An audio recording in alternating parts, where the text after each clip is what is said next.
打包翻屋企，今晚斬料啊！4點半開始啊，係靚嘅呢個毋庸置疑嘅。又或者呢個1945年9月皇后大咧，就點都要試一試嘅。即係個名係咁出名，你唔試下佢咧，你冇辦法翻去同人講話。哎呀，我嚟試過表皮唔算話勁脆嗰種嘅，但係咧味道好好，係有骨嘅肉嚟嘅，唔係話嗰啲淨係得肥肉嗰種嘅。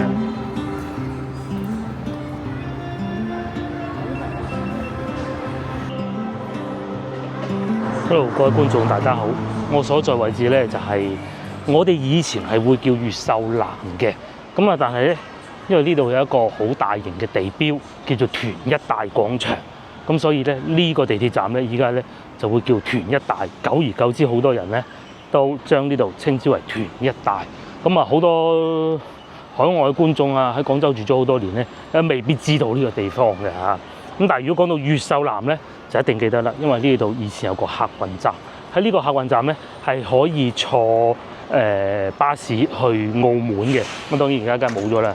如果冇記錯，大概面前呢個位置啦嚇。咁啊至於面前呢個位置就係團一大廣場啦。希望我冇記錯。仲有大家嚟呢度遊玩嘅時候咧，記住 A 出口 A 出口 A 出口。啊，先頭我哋喺 B 出口出嚟咧，行到非常之熟氣。另外呢度 B 出口，如果喺 B 出口出嚟咧，就會有幾間餐廳嘅，咩豬肚雞啊、潮汕牛肉火鍋啊咁樣咯。咁至於隔離呢條路咧，就係我哋等陣要去食晚飯嘅地方啦，因為未夠鐘，所以行下啫，就去食燒鵝。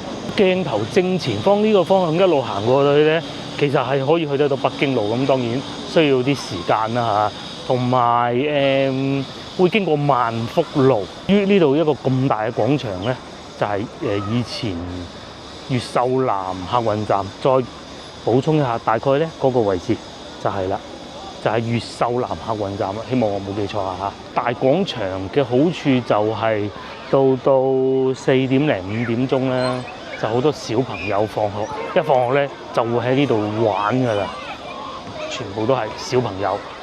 咁啊，對身體好啊！話說之前我去武漢嘅時候，曾經都講過，咁即係講我哋去過嗰啲地方啦嚇，有邊啲城市係會比較多民國嘅建築物嘅咧？譬如話佢哋要推翻滿清啊各種嘅，咁其實咧呢度係其中一個，因為廣州係好多嘅。第二個武漢啦，其實仲有一個地方咧係香港。香港咧就係同海外接觸完之後，有咩資金要支持啲義士嘅，咁啊 send 去香港咯。亦都標誌住呢個好多現代化嘅東西啊！第一站嚟到中國咧，就喺廣州落地嘅。其中一個咧，亦都包括廣九大馬路。咁啊，廣九大馬路咧係個名點嚟咧？就係廣九火車站。如果我冇記錯咧，好細個嘅時候，我阿姑媽都好似喺嗰度坐火車嘅。咁啊，而家嗰度變成點咧？帶大家去睇下，其實就冇乜太大變化嘅啫。啊，仲擺住個火車頭嘅。女咧，琴晚就同我傾偈，佢就問起我啊。咁究竟以前東山區係點嘅咧？咁話說咧，其實呢度咧係東山區嚟嘅，但係比較有趣咧，呢度越秀路係位於東山區嘅。咁啊，而且咧，以當時啊，依家就已經係合併咗越秀區。當時越秀路咧好多地方咧都係屬於東山區嘅。咁啊，大家睇唔睇到廣九大馬路？咁啊，我哋就係去嗰度啦。呢度咧都係好多舊屋啊。舊嘅事物嘅，新嘅樓盤咧就不多，有一兩棟咁啦。譬如係呢一個附近咧，仲有骨傷科醫院都係好出名嘅，應該就喺前邊，應該叫做以前好似係叫東山骨傷科醫院，而家合併咗叫越秀啦嚇。喺前少少度咧就叫越秀南路，咁啊正確嘅叫法就係咁啦。咁啊老一輩嘅咧都會將呢度稱之為越秀南路嘅。好塞車嘅呢度，你係估唔到啊！我哋要食晚飯嘅地方其實喺呢度，只不過而家5點都未夠，我哋未住先，太早啦。你出到嚟就去今先頭就係行咗咁多路啦。B 出口記住 B 出口 B 出口。睇唔睇到有人排隊？你知唔知有人排隊做咩？排隊買燒鵝。係啊，排隊買燒鵝啊！佢哋等夠鐘入場啊！我就可以，但係而家又未免太早啦吧？而家入去太早啦，已經開咗門㗎啦。但係賣燒鵝就咁誇張咯，幾多人打包翻屋企，今晚斬料啊！4點半開始啊，係靚嘅呢個毋庸置疑嘅。又有飯盒，以前咧我舅父個仔啊就喺附近出沒㗎啦。佢未移居加拿大嘅時候咧，經常會喺呢度。咁至於我點樣認識呢度咧，就係前邊有個稅所嘅。最初應該嗰度係屬於啱啱合併啊東山區嘅稅所嚟嘅。咁上邊咧都幾多人辦公嘛。後來咧就全部搬晒去絲書路，及後咧仲搬晒過去西環路嗰邊添。咁嘅啫，呢度咧仲有一件事情咧，就係呢個叫東蠔涌嘅地方啦，就係呢個位置。咁喺呢度上去咧，就可以上到內環路嘅呢個位啊嚇啲水冇以前咁乾淨企理啊嗬。而家係咁啊，呢啲季節。係啊，以前好清澈噶嘛，啲小朋友落去玩都得嘅。依家唔好啊。而家唔好落去玩啦！過嚟極遠處，唔知大家睇唔睇到啊？可能個相機影唔到。中華廣場啊！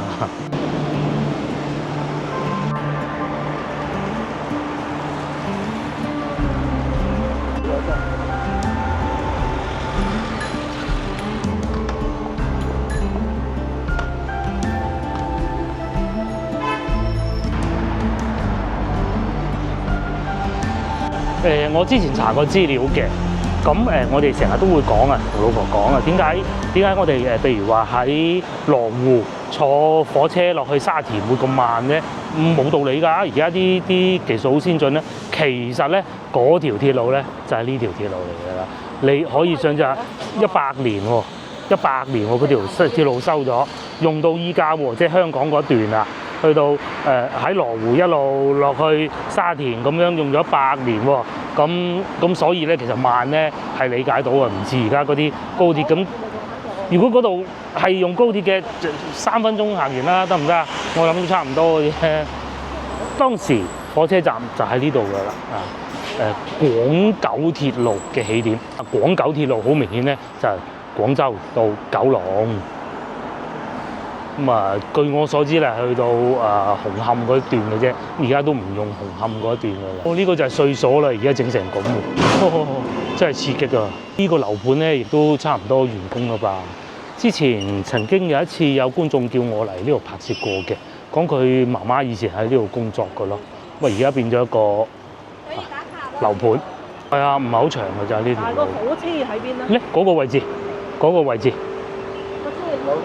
喺嗰個位置仲喺度㗎。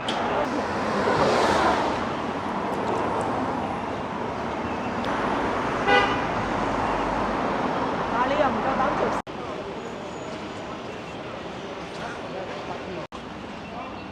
安排哦，原來稅所咧依家變咗，大家睇唔睇到東山財政，仲保留住嗰幾個字啊，仲保留住以前東山區嗰啲痕跡啊。呢個乜嘢啊？唉，稀缺，非常稀缺。唔知賣幾錢呢啲，10萬8萬一平方。又嚟到白雲路，個女琴日講過啊，白雲路就不在白雲區。繼續行，呢度咧啲路係幾複雜㗎，無論係開車啦、人行都係，即係要搞清楚嗰個規劃先得咯。嗱，正前方就已經見到啦，有冇綠色車廂啊？見到，咪就係嗰度咯。嗱，正前方啊，係啊，但係要睇下點樣過去馬路先得㗎。即使係隔離嗰啲屋咧，都係有呢啲裝飾係用個車轆，同埋以前咧呢度附近啊，都仲有賣火車票喎。我唔知而家仲有冇，依家就冇人會再買火車票嚟現場買㗎啦，少之又少，因為個個咧都係上網買㗎嘛，10幾分鐘嘅步行㗎。終於咧就嚟到呢個公園，呢個公園咧就係睇火車嘅咯。咁佢仲有鐵軌喺度㗎嚇，鐵軌都仲喺度㗎，係都唔出奇啊，保留翻佢。一路沿用到呢家，中間有冇翻新過就唔知啊。不過就算係原先嗰啲都唔出奇嚇。不過未必嘅都，呢啲就肯定係，但係係咪呢個位置真係唔知。坐過一次都未坐過。出咗嘅咧呢都諗唔到咧，喺市中心咧係會有一個咁樣嘅地方，俾遊人啊影相打卡，影翻張靚相啊，留念一下以前咧坐火車落香港咁咯。咧就係尖天有啦，係修建火車，中國火車。嗱，佢咧喺耶魯大學讀書嘅，但係咧係喺荔灣區長大嘅。咁啊，以前荔灣區咪叫南海咯，係應該就係嗰度冇錯啦。係啊，哇！喺美國畢業嘅喎。係啊，耶魯大學㗎。美國耶魯大學畢業喎。中國鐵路之父，勁啊！話説咧，當年啊，民國成立嘅時候咧，孫中山先生咧就建立咗一個好宏偉嘅藍圖啦嚇，就要中國修建，我唔記得幾多公里，好似係2萬公里嘅火車，我唔記得，可能個數字係完全錯㗎嚇。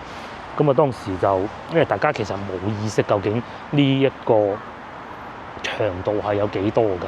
當時民國成立嘅時候啊嚇，咁然之後咧咁啊好，民國中華民國又建國啦，咁啊亦都肯定係修建咗好多鐵路。直到早10年之前到啦嚇，亦都有即係一來又有錢啦，二來又有咁嘅需要啦，亦都修建咗好多高鐵啦，先至能夠達到當年啊孫中山先生咧訂立嘅藍圖嗰個里程數量咯。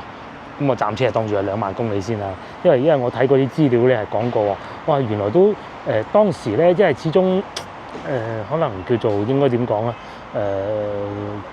理想係好豐滿嘅，但係現實咧就好殘酷嘅嚇。咁啊，其實我哋都已經係掌握咗比較新嘅技術嘅，但係始終中國嘅地形啊係比較複雜啦嚇，唔係短時間能夠做得到嘅。面前呢度咧就係其中一個車廂啦，仲保留到依家，而家仲變咗一個餐車添。喺疫情期間咧，我都嚟過好幾次㗎啦，因為嗰陣冇地方去，根本。咁咧就嚟呢度睇過，都覺得幾有新意喎，咁樣能夠保留到下邊呢啲器材啊，呢啲路軌啊、輪啊，全部都保留翻。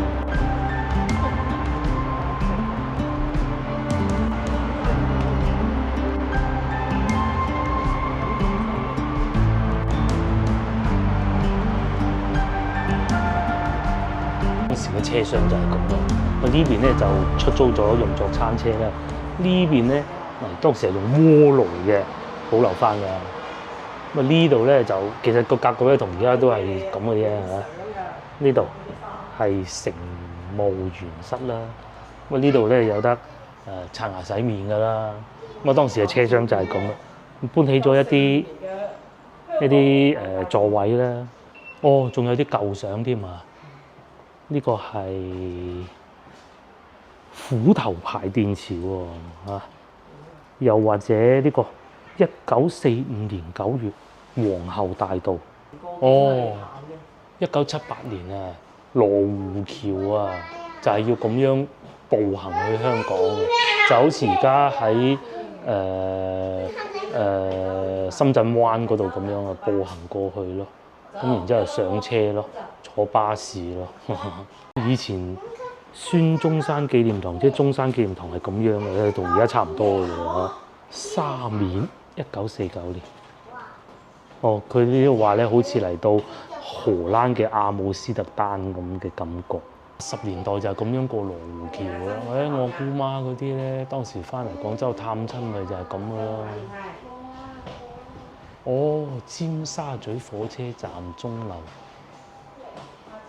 九廣鐵路九龍車站，呢啲應該都冇晒啦吧嚇？哦，原來咧以前啊，尖沙咀火車站就喺鐘樓隔離。其實我係唔知，真唔知。到似係中山6路，因為呢啲屋咧，呢啲格局啊，依家都仲保持住嘅。咁啊，同埋呢度咧，呢度我認得啦。呢度咧應該係海珠橋嚟嘅，唔知有冇認錯？仲有個時代歌舞廳添，咁啊變化咗好多㗎啦嚇！呢個呢個大灣區啊，好多嘢都同以前唔同咗。依家就坐高鐵啦，和諧號都已經算慢啦，坐高鐵落去咧超快嘅，甚至乎咧仲可以揸車到各個口岸，我都成日咁做噶啦。廣州開到去深圳福田又得，深圳灣又得。又或者蓮塘都得咁啊，然之後咧就過關就方便好多，唔似以前啦嚇。我姑媽嗰個年代翻嚟咧，都好複雜，我聽佢講過。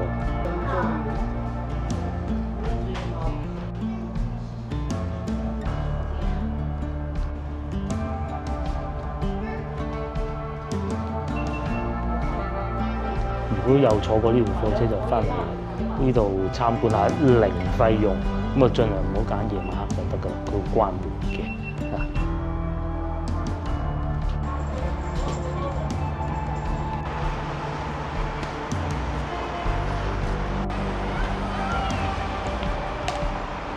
個車站就係咁樣樣啦。車廂啦，港九站啦，繁體字啦。呢度咧仲有個車頭咯。咁啊，全部都擺晒喺度㗎啦。咁啊，而家呢度變成係咩咧？變成賣相機㗎啦，同埋呢度咧就係洗車收車㗎啦。有時候我部車要整咧，都會駛過嚟呢邊咯，方便啊嘛。睇到當時嘅時刻表，不過啲字已經係睇唔到啦。係啊，以前呢度叫大沙頭，上午8:45，咁咧就九龍到下午5點先到九龍，咁過癮啊！考下各位觀眾，唔係考，其實我唔知嘅。嗰度係寫9點幾鐘開車，晏晝5點幾先到九龍，係咪真係要咁耐咧？唔出奇㗎嚇，唔出奇㗎嚇。以前肯定係冇咁方便㗎嘛，肯定係開得慢㗎嘛嚇。係咪真係要咁耐咧？有知道嘅觀眾話我知啊。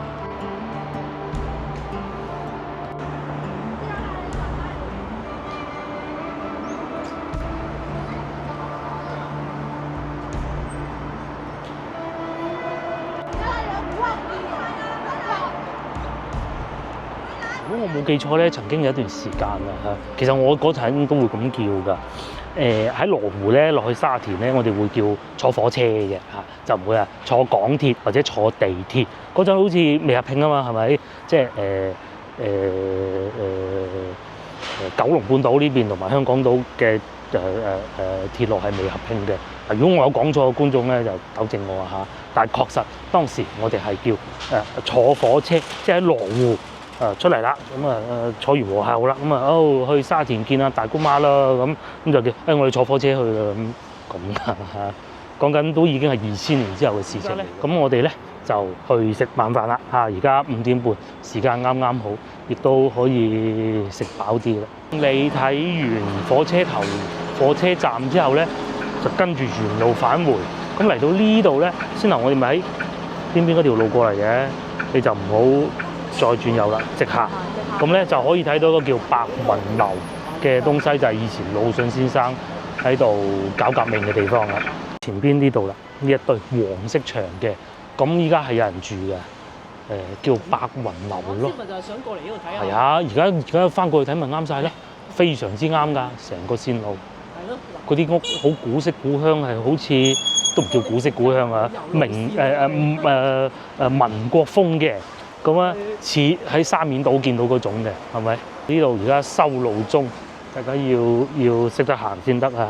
跟住個斑馬線過呢度，咁咧一穿過嚟呢度咧，就見到呢棟樓啊！呢棟樓咧就唔拆得嘅，冇錯，就係呢度。點解白雲路叫白雲路咧？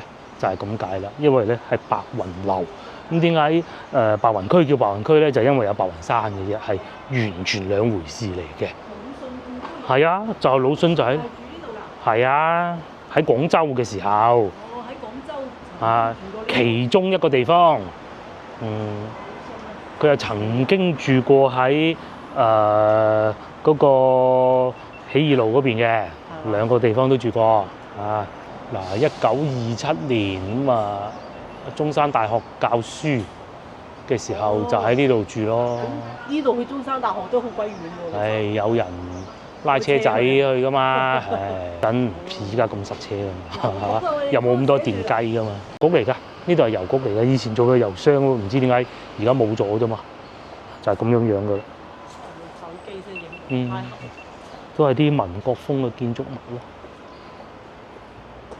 而家好似冇人住啊！之前上一次嚟嘅時候，我係見到有人住嘅喎。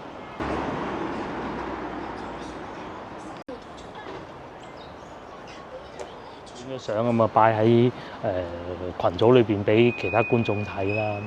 咁咧都有觀眾講啊，佢係識講啊。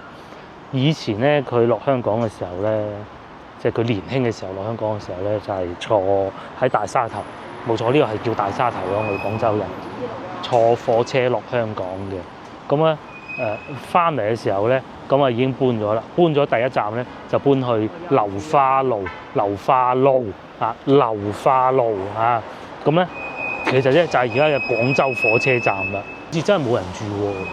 有啊，佢係咩咧？你知唔知係咩人住啊？嗰啲環衞工人啊、街道啊安排佢喺度住㗎。係啊，佢就唔係租屋俾佢。老實講啊，係啊。邊個租住啊？係嗱，有冷氣機上邊係咪？嗰度有個有人住嘅，咁呢邊都係嘅。呢度其實可以修理整翻佢啊，可以變一個博物館啦。即係可以變成個博物館啊。係博物館咯，就係當你遊玩完呢度之後咧，你較好啲時間。其實我哋今日晏咗啲嘅，可以再早翻少少4點鐘啊。譬如咁咧，就其實呢邊都得嘅喎，嗰度未必有路喎。咁咧，然之後行翻去先頭，我哋話食燒鵝嗰度咯。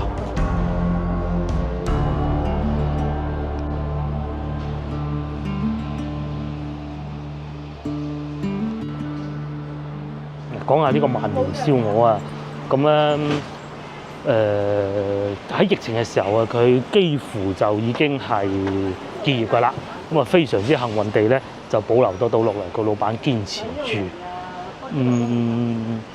佢嘅燒鵝咧就眾說紛紜，有好多人咧都話佢係廣州最好嘅，咁係唔係咧？因為通常我都唔會好認同呢一句説話嘅嚇。通常呢咁大路嘅食物咧，都唔可以講話最好呢兩個字嘅。瀨粉呢啲相對小眾丁點兒嘅咧，你可以講話揾得到嗰2、3間係最好，但係燒鵝我唔認同。不過既然咁樣講得咧，都可以一試。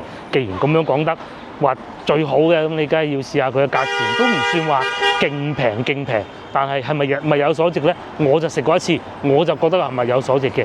而且佢除咗燒鵝以外咧，其他嘅餸菜咧出品都好好，係佢嘅雞都係好好嘅嚇。譬如話撈麵啊、蔬菜啊，各種都係好好嘅。今晚就去試下佢，再誇張啊，仲喺度排緊隊。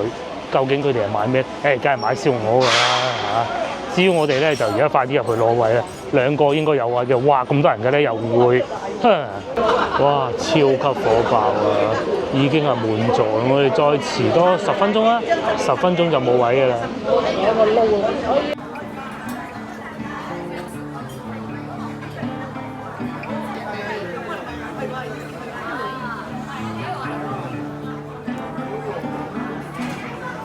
我咧係必食嘅，咁我哋而家喺度諗緊用乜嘢嚟配搭燒鵝嘅啫，睇下有咩食啊？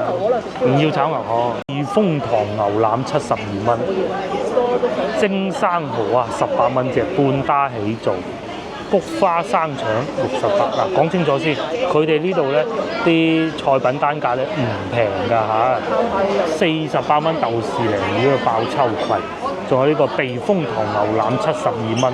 除此之外，仲有蒸秋茄啦、牛仔粒啦、豬踭煲啦，呢啲都好值得一試嘅。同埋當然仲有貴價嘅鮑魚啦、魚翅都有啊嚇。有買賣就沒有傷害殺害啊！我哋唔食魚翅嘅。你睇嗰碗餐牌幾有歷史感，好有歷史感啊！啲人揭到都嚟到呢個大餐牌萬年酒樓，咁啊再次講過。佢哋個老闆咧係個名就有萬年2個字，所以稱之為萬年酒樓嘅啫。咪乳豬燒鵝唔平啦，但係真好食嘅，80蚊一例，咁我哋會叫一例嘅。呢個係必點嘅，呢個毫無疑問嘅。掌翼咧、鵝頭咧都有咯。咁啊，同埋仲有雞，其實都唔錯嘅。嗱，清人雞80蚊半隻。要預訂啊，楊生嗰隻。哦，洋山雞要預訂，又或者蟹肉羹啦、湯啦、佛跳牆啦要預訂嘅。你而家睇下食嗰個。係呢個咧，一係撈呢個咧78，撈牛柏葉又得，清清地。撈牛又或者生炒骨啦，52蚊，好生炒骨就呢個啦。生炒骨定係即係整個酸酸地。生炒骨我想食呢一個。哦，咁啊呢個啦，嗱未試過啊，生炒骨成日食，生炒骨蜜汁骨試下今日嚇。我仲有哇呢個勁喎，神仙焗大排我哋唔食㗎嚇，太大份啦。炒個菜咯。哇呢個勁啊，風味大腸，呢個都好食。呢個都好食。牛油蝦呢個又係多個人係食呢個啦。有冇啲咩菜嗰啲睇下？叫啲蔬菜有粉絲煲啊，3杯骨，呢個都好嘅嚇。要兩個。係叫個蔬菜啊，蒸勝瓜啦，我好似食過呢個。依家勝瓜唔靚，唔係最靚嘅時候。咁啊後邊係辣菜啦，辣菜唔炒辣菜嘅。廣州咧就點都要試一試嘅，即係個名係咁出名，你唔試下佢咧，你冇辦法翻去同人講話，哎呀我嚟試過無論好唔好都好啦，好咁你話翻去好勁啊，嚟一定要試啊，唔好啊唔啱口味咁啊都有得講啊嚇。爆汁嘅，就唔係東莞嗰種嗰啲皮係好乾嗰種咯。喺呢度有個鵝髀嘅，喺廣州老城區食到呢種做法不多咯。真係。我第一次中意食燒鵝都係呢種做法嘅啫嚇。係啊，而且我好靚，好汁嘅。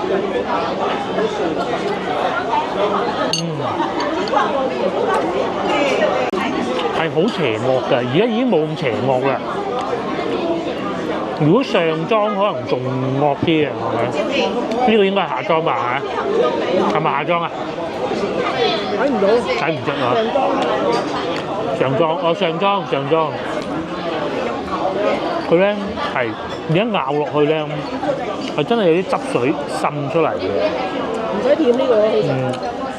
咁佢下邊呢度咧，呢度有盞燈，咁啊熱住佢，因為始終啲鵝係肥嘅，咁啲油咧停住咗咧，咁啊會變白，就影響口感嘅。咁咧最好嘅辦法咧就係再點啲汁，跟住咧就抌落口。燒鵝呢樣嘢係真係，無論即係如果你話要揀一個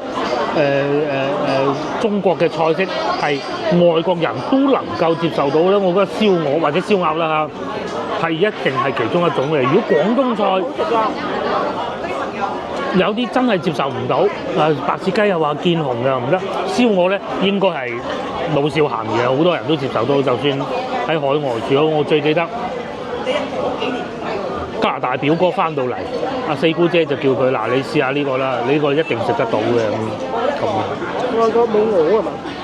唔係冇咁樣做法，亦都冇咁好食，因為佢嗰度咧滿地可啊，就難啲嘅嚇。鵝就肯定有。據說咧，呢個燒鵝師傅咧喺海外咧係可以養家活兒嘅嚇。嗰個叫咩話？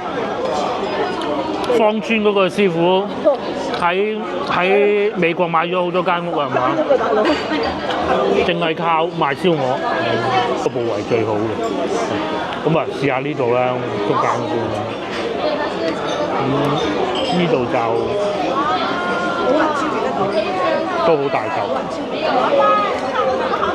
一定要點滿啲汁。咁我咧就喜歡咁嘅，因為佢呢度咧唔算係太油膩嘅。呢啲咧就點下啲酸梅汁，一定要配啲白飯咁樣嚟食嘅。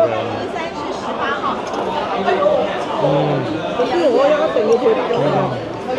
唔可以叫炒牛河啊！即係兩個都咩啊嘛，因為佢啲燒鵝汁食落啲飯味好鬼正。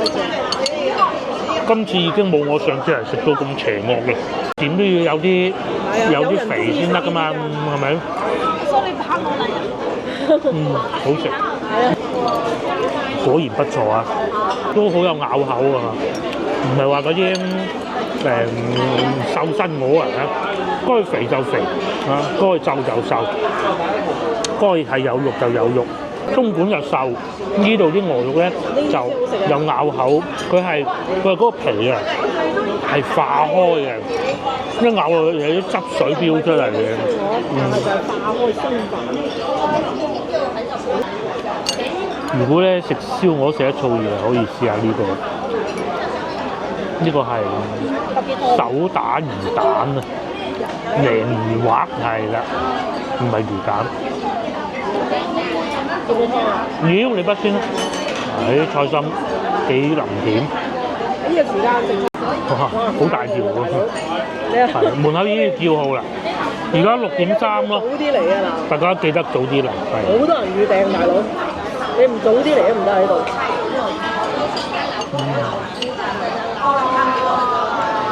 到呢個蜜汁骨呢個搞笑啊！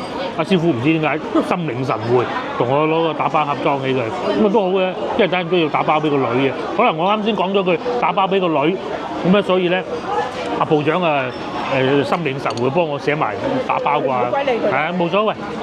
有菠蘿蜜汁骨係咪？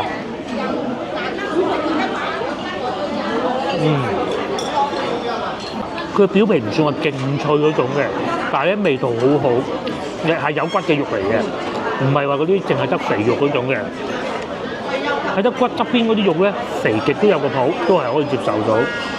同埋咧有啲芝麻，好香口。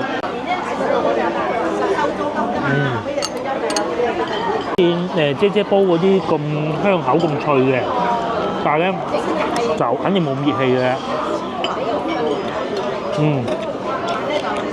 一嚿咁樣夾住食呢啲，我諗就算食唔慣粵菜嘅海外觀眾有㗎，佢啲小朋友啊，佢唔中意食，佢呢啲咧就啱食嘅。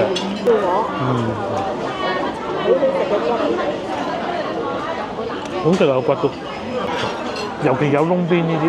而家有菠蘿。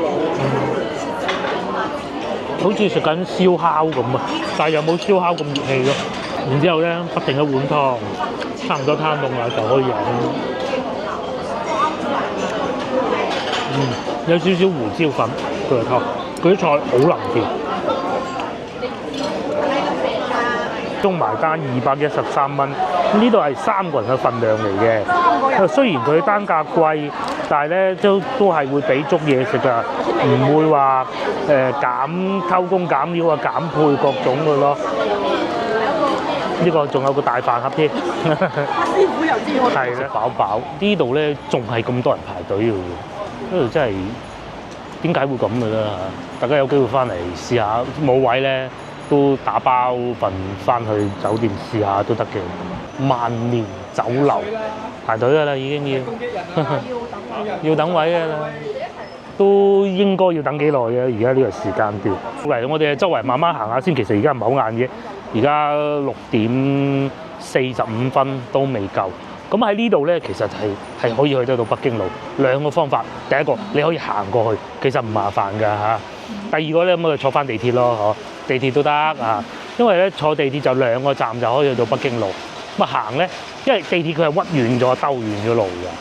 咁咧行咧就行大概30分鐘之內可以到得到。如果要去天字碼頭，我講步行啊嚇，17分鐘咯喎。咁天字碼頭咧再過翻去北京路地鐵站咁30分鐘綽綽有餘㗎啦。於前邊咧就係地鐵站咯。咁你見到黃色嗰個建築物嗰個燈牌咁就知道，原來地鐵站就係咁近，真係好近啊！呢個有可以嘅話最好揀 A 出口嚇，就唔好揀 B 出口。B 出口行到好痛苦嘅。咁喺呢條路往右轉，越秀南路。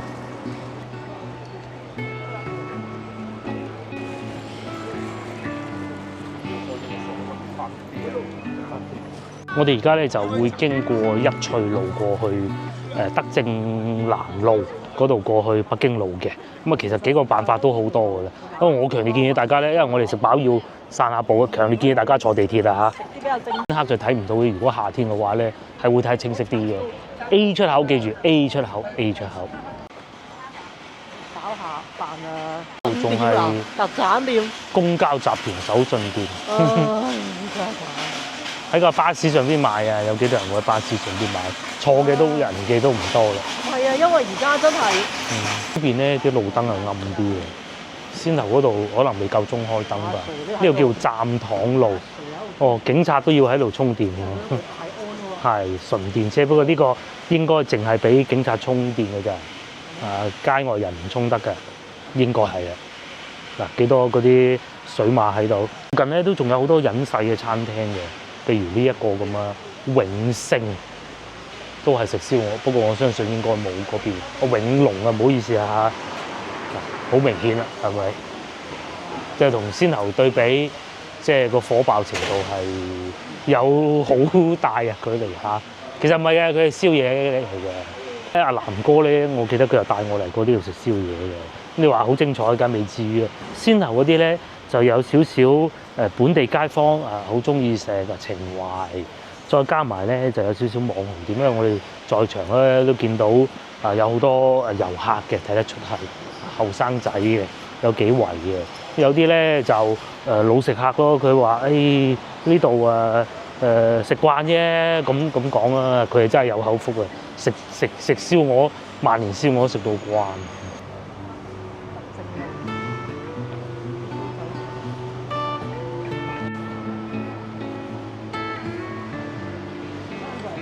前邊有一檔好好食嘅，前邊呢度有一檔，我之前食過啦，變咗咁樣嘅咧，變咗食雪糕嘅啫。我記得之前食腸粉嘅，好冇咗啦，真係遺憾啊！就係以前啊，東山區同埋越秀區接壤嗰啲老城區嘅感覺咯，全部都係呢個收腳㗎啦，隔離收單車㗎啦，賣電話卡㗎啦。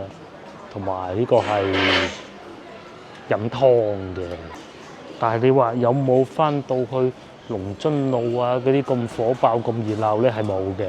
咁啊，同埋咧呢度咧係好近珠光路市場㗎。咩？我哋成日去珠光市場咧，其實另外一邊咧就係呢個地方嚟㗎啦。咁喺呢度繼續往前行就到㗎咯。上真係冇之前咁熱鬧喎條路。全部啲餐廳都呢度有個斬料食雞嘅，有個洗衣店。之前有觀眾問我咧，廣州啲洗衣店有邊個好推薦，我就冇推薦嘅。因為佢分咗兩種，第一種咧就我哋以前公司嗰啲中央工場，咁第二種咧就好似呢一種但係咧佢哋好少做水洗嘅，都有但不多。主要咧就做乾洗，因為水洗賺唔到好多錢㗎，你唔會成日嚟水洗。咁有邊個廣州人會攞件衫出去水洗咧？都係乾洗，可能天氣轉嘅時候，譬如好似依家咁樣樣咧，咁啊嗰啲衫外套啊舊咗，咁咪要乾洗咯。就係嚟呢度啦，呢度就可以㗎啦。咁啊呢度都係一個大嘅牌子嚟㗎，當時咧都競爭得好火熱嘅。咁啊西裝上衣25、35。咁啊，基本上就咁嘅價錢啦。仲有個食雞飯嘅，而家差唔多7點，其實應該係多人食嘢㗎。隔離啊，呢度燒臘樓起緊嗰度啊，7萬幾啊！哇！哦咁啊，8萬啊！10萬，但係嗰度望江喎。係啊。咩學位？呢度咧就一個學位，第二個咧就老城區咯，即係住慣老城區。搬唔走㗎啦，嗰種咧就揀呢度咯。仲有2餸飯、3餸飯添。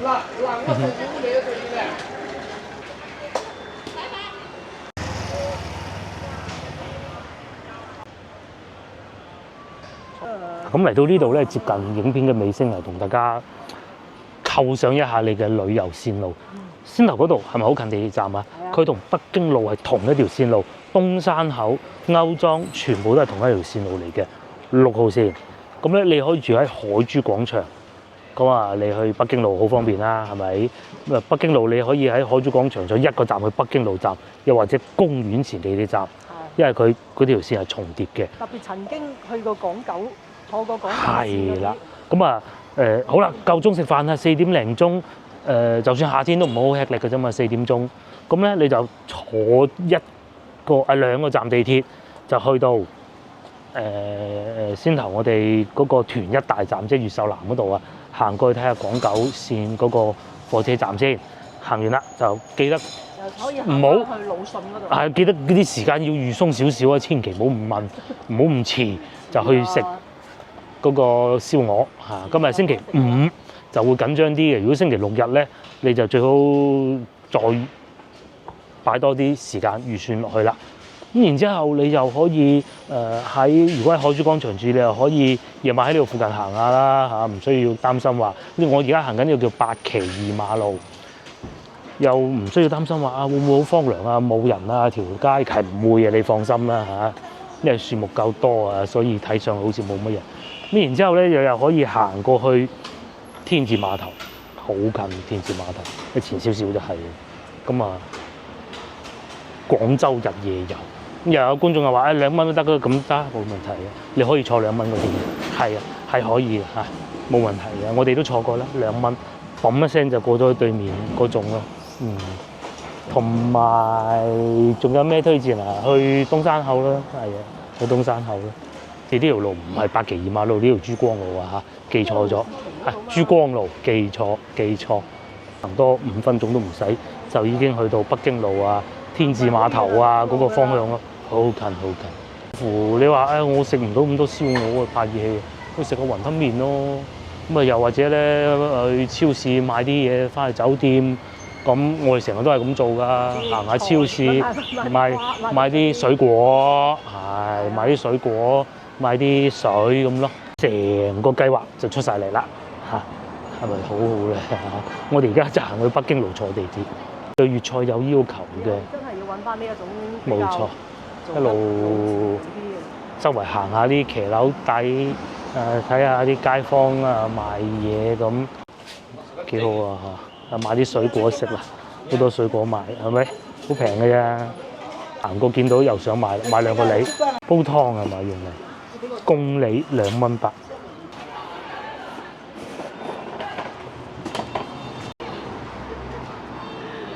繼續往前行就係珠江市場啦。咁啊，大家就記得啦。點解咧？我哋成日同大家講市場，其實咧你記低都有用㗎。如果真係翻到嚟遊玩嘅話咧，去市場啊買水果食啊，冇咁燥熱嘅廣州咧，其實真係一個幾燥熱嘅地方嚟嘅。亦都可以去睇下物價咯。咁你未必係一定要去嗰啲好多污水嗰啲市場啊，即係龍津路嗰啲啊，真係幾難行嘅。都冇問題。你行下嗰啲超市先同我哋講嘅聖街嗰啲咁去睇下，原來呢邊啲蘋果係咁嘅價錢嘅，或者買啲柑啊、買啲蔗食啊咁。對於一個長途旅行咧，食水果係有必要嘅。仲有呢個，如果喺北京路附近找尋美食啊，諗住揾個地方坐得好好地嘅話咧，呢個都係其中一個選擇嚟嘅。之前都講過㗎啦，姑姐生日就喺呢度食飯啦，唔知今年會唔會？因為下個月就到啦。下個月阿姑姐嘅生日，唔知今年係咪嚟呢度咧？喺度諗緊，究竟過年去邊度食晚飯？食2圍。2輪。2輪啊！係啊，即係同埋嗰度，其實啲空氣都唔算太唔流通嘅。雖然佢裏邊係比較細，而且燒鵝其實唔怕預先做好嘅，全部都係預先做好，唔通即刻燒咩？味道好啊！雞同埋燒鵝可以嘅。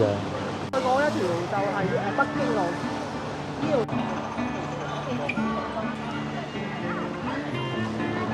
問你個問題啊，難道我在地鐵上面睡嗎？